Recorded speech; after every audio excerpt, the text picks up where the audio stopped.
Peraturan Wali Kota Denpasar Perwali Nomor 32 Tahun 2020 tentang pembatasan kegiatan masyarakat PKM telah dikeluarkan beberapa hari lalu. Akhirnya ada desa adat yang merespon dan mengajukan PKM.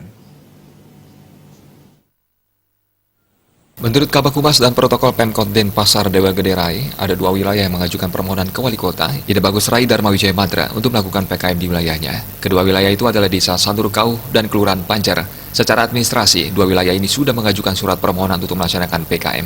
Surat permohonan ini juga sudah diketahui oleh desa adatnya. Artinya mereka sudah bersinergi antara desa dinas dan desa adat untuk pelaksanaan di lapangan nanti. Sebenarnya apa yang tertuang dalam perwali sudah dilakukan di masing-masing desa. Hanya perwali ini sebagai dasar hukumnya, sehingga dari kajian hukum lebih legal. Asmara Putra, Bali Pos melaporkan.